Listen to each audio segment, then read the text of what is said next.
no tengo ningún conflicto de interés. Y para empezar, quisiera mostrar este cuadro del Bosco. Esta mañana hablaron del Bosco, ¿cierto? Y este se llama La extracción de la piedra de la locura. Y uno creería que estamos muy alejados después de 500 años de haberse pintado, ¿cierto? Y aquí el Bosco nos deja un mensaje pensando que hacemos cosas maravillosas cuando realmente hacemos algunas cosas que no tienen nivel de evidencia o ningún soporte. Él pinta el cirujano con una especie de embudo, no como un birrete que se pintaba en esa época, haciendo alusión a la estupidez o a la locura. El fraile sostiene una vasija con vino, obviamente para poder emborrachar al paciente y que el paciente se deje extraer la piedra de la locura, y una especie de monja bruja con un libro en la cabeza, haciendo alusión a quizás todos los componentes de un libro especial para tratar de como tener habilidades médicas o técnicas quizás en ese momento. La recomendación del cuadro dice que la monja está montada sobre una especie de espejo haciendo mostrar la realidad. Y en la parte de arriba menciona unas palabras que traducidas del holandés al español dicen: maestro, sáqueme la piedra, yo soy Luberdas, haciendo alusión de un personaje que es un poco loco o un poco perdido, y diciendo cómo cada uno podemos sacarle esta piedra a la locura y cómo podemos llegar pues obviamente a generar cosas realmente absurdas y no generar esa academia que podemos buscar en este momento. Ese es el cuadro que les traigo el día de hoy. Para poder hablar de profilaxis antibiótica tenemos que hablar de infecciones de sitio operatorio, o sea que vamos a hablar de ellas, vamos a hablar de factores de riesgo generales y después vamos a hablar de cada uno de los específicos y también de qué es profilaxis antibiótica, para entrar ya a la parte gruesa de la charla, que va a ser los escenarios quirúrgicos en los cuales vamos a utilizar el antibiótico y cuál antibiótico utilizar. Obviamente, la infección de sitio operatorio tiene una definición específica que ya vamos a mencionar, pero es toda aquella infección que se produzca, obviamente, pues, como valga la redundancia, en un sitio donde se ha intervenido o se ha hecho un procedimiento quirúrgico. Dentro de los siguientes, incluso algunos dicen que hasta un mes, hasta un año, cuando ha tenido prótesis intravalvulares, intraaórticos, intraarticulares, y hay una dificultad acá porque algunas guías consideran que son solo 90 días, pero realmente esa es la definición que tenemos por la ITSA. Es una entidad demasiado prevalente, es una entidad que incluso hasta el 15-16% de las cirugías completas o pues, en el mundo entero han tenido este tipo de complicaciones, con unos puntos importantes a determinar. Uno, la mayor incidencia se presenta en países pobres, y quizás acá haya algo más de no solo la profilaxis antibiótica, sino obviamente unas medidas higiénicas que no mejoran o no permiten que haya una adecuada recuperación en esto. Dos, en Estados Unidos se gastan 1.6 billones de dólares al año solo por complicaciones, y algunos dicen por complicaciones secundarias o estancia hospitalaria o riesgo y aumento de la necesidad de rehabilitación de estos pacientes, aumenta hasta 10 billones al año, que es una cifra considerablemente alta para una complicación. Y vamos a ver cómo se va a depender de cada uno de los tipos de cirugías un factor de riesgo específico. Corresponde a casi el 14-17% de todas las cirugías, como les venía contando, el 5% de las cirugías selectivas, 4.5%, y hasta hace parte de las tres primeras causas de infección intrahospitalaria más importantes, la infección de sitio hospitalario. Cuando uno busca bibliografía colombiana, realmente hay muy poca. Algunos reportes de casos muestran que la infección asociada al sitio operatorio más frecuente en Colombia es la infección de la cesárea, y realmente con unas tasas supremamente altas en algunos hospitales. Y uno me quedo aterrado tratando de buscar información porque es muy poco realmente lo que tiene el Instituto Nacional en este documento. Vale la pena hacer una aclaración y recordarles obviamente algo de lo que hemos visto en cirugía, ¿cierto? Cuando hablamos de infecciones de sitio operatorio, se dividen básicamente en dos: superficiales y profundas, o incisionales. Las incisionales también son las superficiales, se dividen en dos: unas que solamente comprometen la parte de la piel y tejido celular subcutáneo, y la otra que es profunda, incisional profunda, que compromete hasta las fascias, puede comprometer parte del músculo.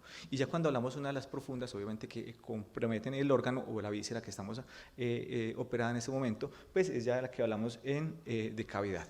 Vale la pena también aclarar que el 90% de la mortalidad en este grupo de pacientes se presenta cuando se presunta infecciones en el sitio de cavidad, o sea que el resto son mortalidades más bajas. Y acá es muy importante ir de la mano con el cirujano, ya que el cirujano es quien debe entrar obviamente al sitio operatorio, hacer el debridamiento o el lavado y tomar la definición o el diagnóstico de cirugía. Por eso lo puse en rojo al lado de allá. ¿Cómo para atrás? Ok. Entonces tenemos que tener un sitio operatorio que tiene un exudado, que tiene una lesión, que se toma un cultivo, y acá la dificultad más grande que tenemos con la mayoría de cirujanos, que no se toman cultivos y no sirven los cultivos superficiales. Obviamente debe ser un sitio de cavidad o un sitio pues de la secreción que tiene el órgano en ese momento. Y también tenemos los tipos de heridas, ¿cierto? Porque acá vamos a hacer la clasificación de qué es profilaxis. Entonces, una herida limpia es toda aquella que se produce en una cavidad donde no ha tenido ningún contacto con un órgano, simplemente solo piel y tejido celular subcutáneo.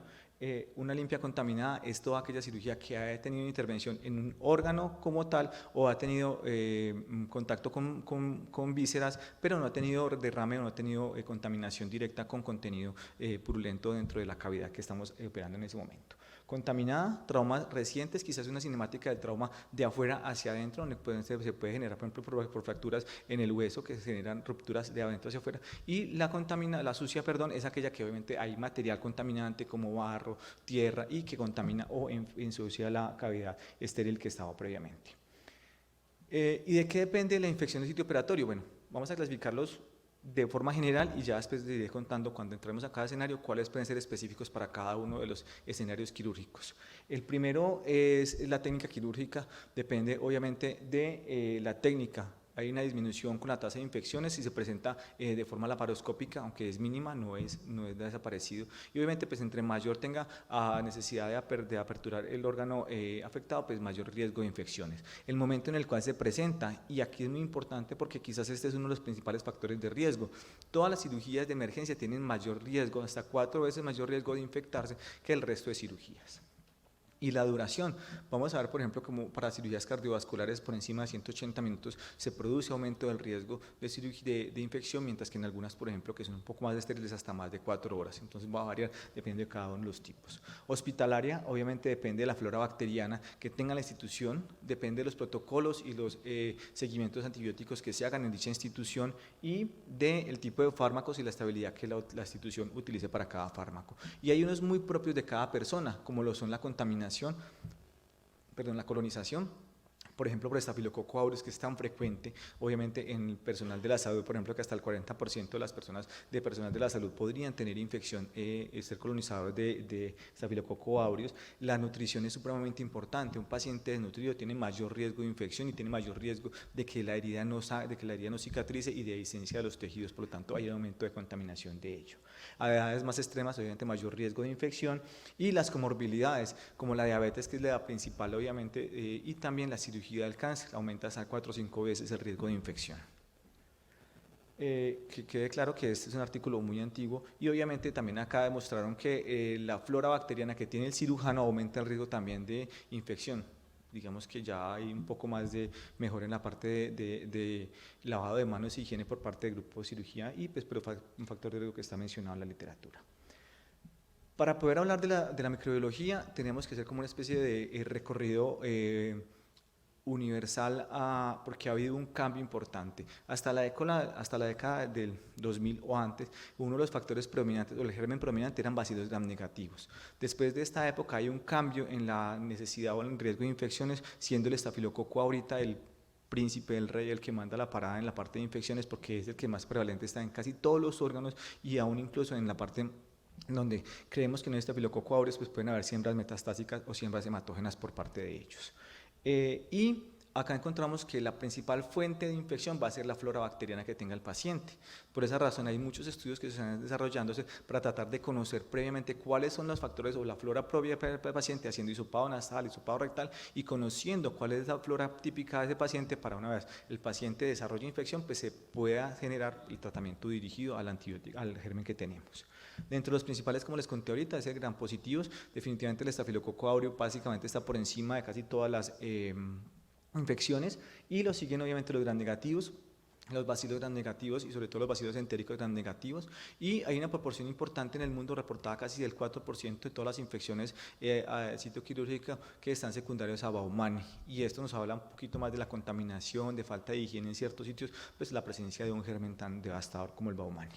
Las infecciones sucias obviamente tienen aumento de polimicrobianas y no hay que olvidarnos que también los hongos vienen creciendo de forma muy constante, siendo la cándida casi está en 75% de las veces el germen prevalente en estas gérmenes.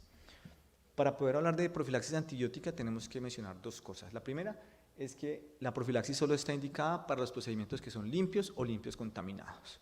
Si tenemos un paciente que tenga una infección, una herida contaminada o sucia, ya no es profilaxis antibiótica, sino que es un tratamiento dirigido y debería obviamente tener otra charla u otro objetivo completamente diferente. Y es muy importante tener claro que también el hecho de hacer profilaxis antibiótica puede generar algunos riesgos, algunas lesiones en el paciente y por lo cual tiene que tomarse riesgo-beneficio cuáles pacientes deben ir a profilaxis antibiótica y con qué indicaciones. Los objetivos de esta profilaxis no solo es prevenir la infección del sitio operatorio, obviamente hay una tasa de complicaciones supremamente importantes que se pueden evitar con el simple o el adecuado uso del antibiótico propio y obviamente es disminuir la morbilidad, como les conté ahorita, hasta 6 veces más riesgo de hospitalización y la mortalidad también aumenta de forma exponencial.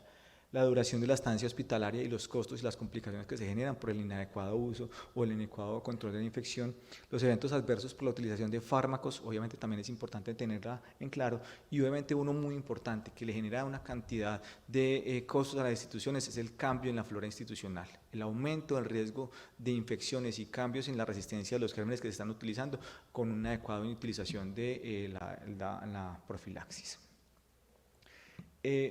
Quizás estas referencias que yo les muestro son muy viejas, pero realmente las nuevas referencias lo único que hablan son de las guías institucionales y cada una de las guías, pero la mayoría de los estudios son relativamente antiguos y esa es una de las situaciones más problemáticas que pude tener en mi charla. Este artículo fue publicado en el 92 y es un artículo que nace en el hospital de Salt Lake City, donde tienen casi 300.000 a 400.000 cirugías anuales, incluso hasta un 5% de ellas en trasplantes en este momento, y hacen una evaluación de cuándo es el momento indicado o ideal para poder iniciar el antibiótico. En este momento no se tenía claridad obviamente del tiempo para poder iniciarlo y después de los estudios se teorizaron la mayoría de las cirugías programadas que ellos tenían, haciendo una alusión en 4 grupos. Una muy temprana, que eran las primeras 24 horas, 2 horas antes de la incisión, de la incisión quirúrgica, entre la llamaban preoperatoria, las que eran 2 horas antes hasta la hora 0 del procedimiento, la perioperatoria que era de 1 a 2 horas y la tardía o la posoperatoria que era hasta 24 horas después de haber hecho la incisión en el sitio operatorio. Los resultados acá son importantísimos porque han demostrado, este estudio que sigue siendo cabeza de muchos estudios todavía, reportados en la literatura, que ha demostrado que el hecho de poder hacer un antibiótico, una profilaxis entre las 2 horas y la hora 0 antes de la incisión, aumenta sosteniblemente la disminución en la tasa de infecciones. O sea, es un factor protector el hecho de iniciar el antibiótico entre 2 horas y 0 horas antes de la incisión. Y aumenta también la mortalidad, la tasa de infecciones, como pueden verlo acá en este cuadro, donde los pacientes que reciben antibióticos antes de las 24 horas tienen una tasa aumentada de infecciones y aquellos entre que haga más tardía la programación o la profilaxis también aumenta la tasa de infecciones de forma exponencial. Para poder hablar de los escenarios quirúrgicos, que ya creo que es el grueso de mi charla, realmente lo que nos llamó la atención acá, tengo que hablar de 4 puntos importantes. Uno, cada tipo de intervención, cada órgano debe tener una especificidad diferente para poder hacer profilaxis. No podemos tener recetas de cocina para todos los tipos de cirugías. 2, hay que tener conocimiento no solo de la flora bacteriana del paciente, sino obviamente también la institucional, y esto también es de vital importancia. Conocer los factores de riesgo asociados a cada uno de los tipos de infecciones también es importante porque nos va a llevar a tener intervenciones más tempranas y recuperar al paciente antes de poder llevarlo obviamente a una intervención quirúrgica, si puede ser programado. Y cada institución debe hacer un ajuste a sus guías institucionales para poder obviamente pues, tener una guía de profilaxis antibiótica. Para cirugía cardiovascular, y tiene muchísimas dificultades acá porque tenemos varios tipos de procedimientos, el riesgo de infección está entre 0.35 y 8 veces por cada 100 procedimientos, o sea que es una tasa supremamente alta y obviamente esta tasa pues, se reduce con la utilización de la profilaxis antibiótica. Las complicaciones más frecuentes que podemos tener acá son mediastinitis, infecciones externales y la bacteriemia como complicación asociada. El germen acá sigue siendo predominantemente el estafilococo aureus hasta hasta un 66% de los casos, y dependiendo de si hay válvulas o no hay válvulas o si hay otros procedimientos, pues puede tener otros gérmenes implicados. Los factores de riesgo asociados o específicos a esta entidad podrían ser la diabetes, la colonización previa por estafilococo aureus, que también es muy frecuente y ya vamos a hablar un poco de él en la profilaxis, el número de injertos, la duración por encima de 180 minutos aumenta la tasa de infecciones, y la no utilización de la arteria mamaria como injerto primario. Eso significa que va a aumentar la necesidad de injertos afenos y pues por esta razón puede aumentar la tasa de infecciones. Para la profilaxis recomendada, el medicamento de elección sería la cefazolina a las dosis mencionadas. No hay ninguna recomendación que hable o que mencionen la vancomicina como único medicamento independiente de si hay o no hay presencia de estafilococo aureus, y más aún si es meticilino resistente. Lo que se podría hacer es hacer un barrido nasal o un barrido rectal para ver la presencia de colonización, y colocar mupirocina, por ejemplo, intranasal, para tratar de disminuir 5 días antes el riesgo de infección por estafilococo aureus meticilino resistente. Vale la aclaración que todo paciente que tenga infección por estafilococo aureus meticilino resistente aumenta la tasa de complicaciones y además de eso los costos. Para cirugía de tórax, el riesgo de infección está entre 0.76 y 2.4, que es relativamente baja, y 14% si no se utiliza el medicamento.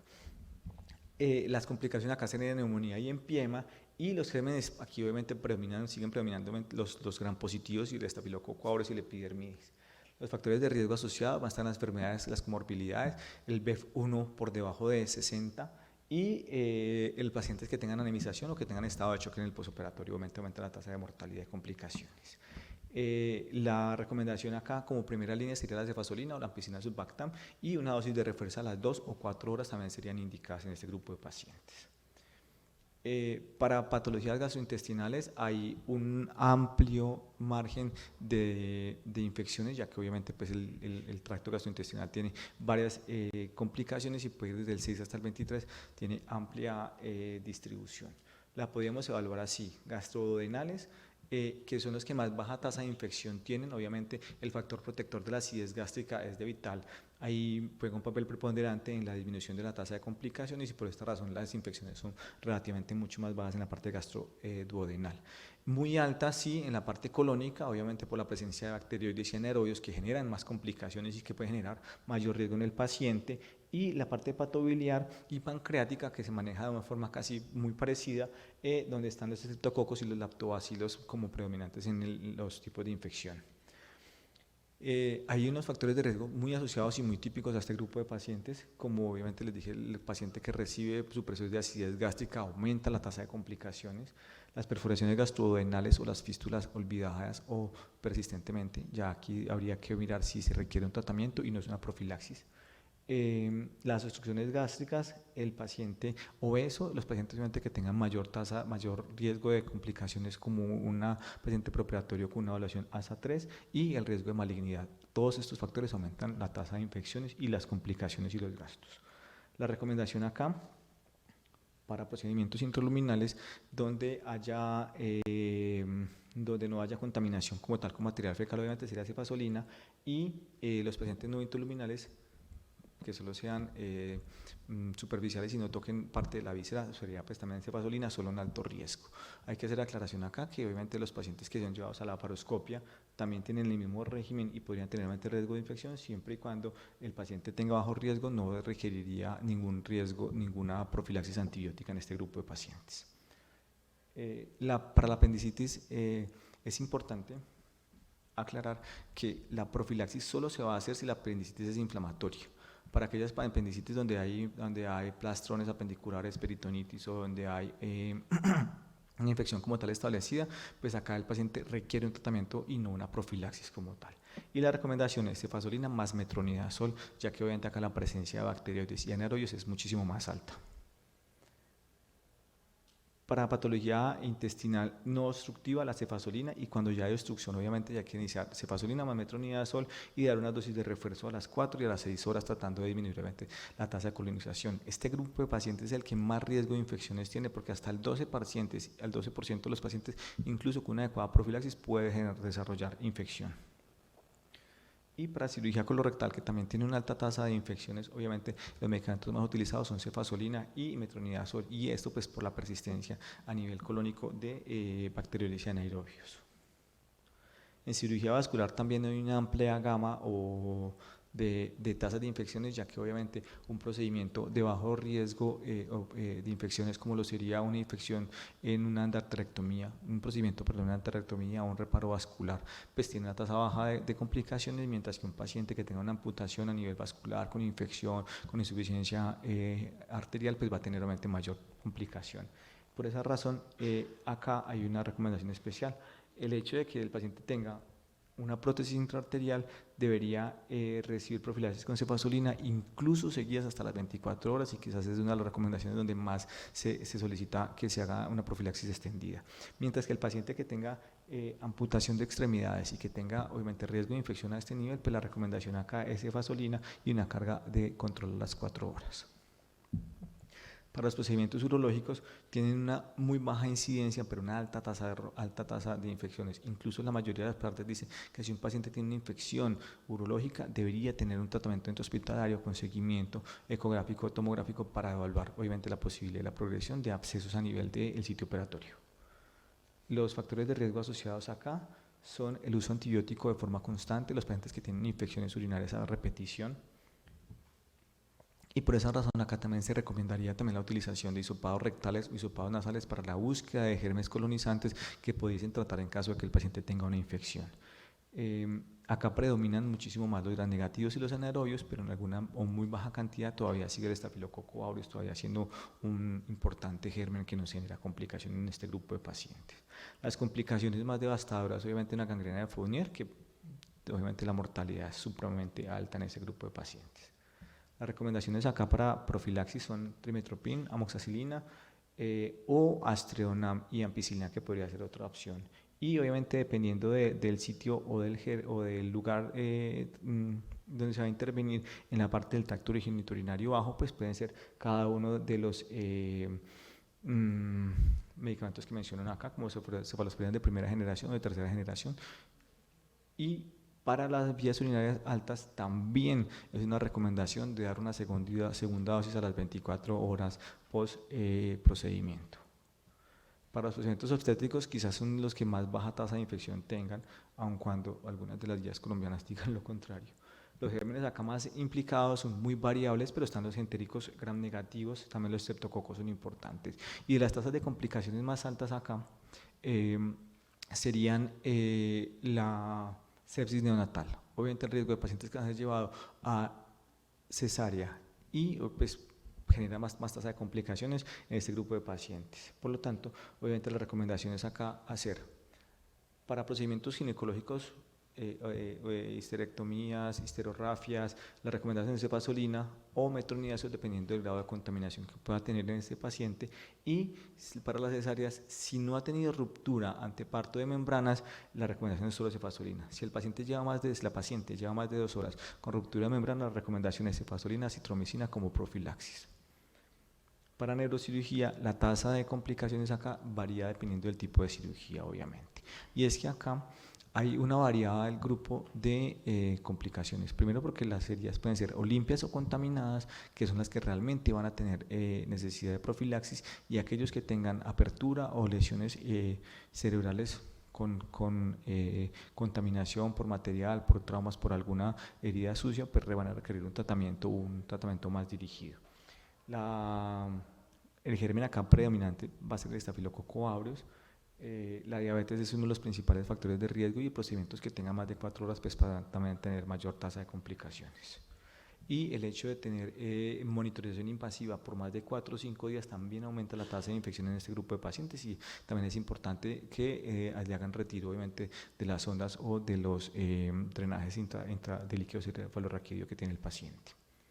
La recomendación acá es cefazolina y la vancomicina podría ser utilizada sola si el paciente tiene alto riesgo de infección por meticilinoresistentes. Para ortopedia también hay una gran variación, una diferenciación importante dependiendo del sitio operatorio que se va a llevar y acá hay que tener en cuenta que si el paciente tiene una prótesis intraarticular, la infección operatoria puede aparecer hasta un año después de la intervención quirúrgica y es importantísimo tener en cuenta esto porque iría a la necesidad de retiro del material de osteosíntesis. Los gérmenes predominantes acá siguen siendo los estafilococo aureus y los gram positivos, incluso por diseminación hematógena, que es uno de los principales factores de riesgo y de los mecanismos fisiopatológicos por los cuales el estafilococo genera infecciones. Diabetes, cuerpos extraños y la necesidad de reintervenciones son los principales factores de riesgo. La recomendación acá sigue siendo cefazolina o vancomicina, aunque no tiene tanto nivel de evidencia como la cefazolina solamente. Para las conclusiones, sigue siendo una enfermedad relativamente muy prevalente, con una tasa de complicaciones supremamente alta. Con la profilaxis solo se debe hacer para procedimientos limpios o limpios contaminados y siempre debería hacerse la profilaxis como mínimo 2 horas antes del procedimiento antibiótico, ojalá 30 minutos a 1 hora. Esta es la charla, muchísimas gracias.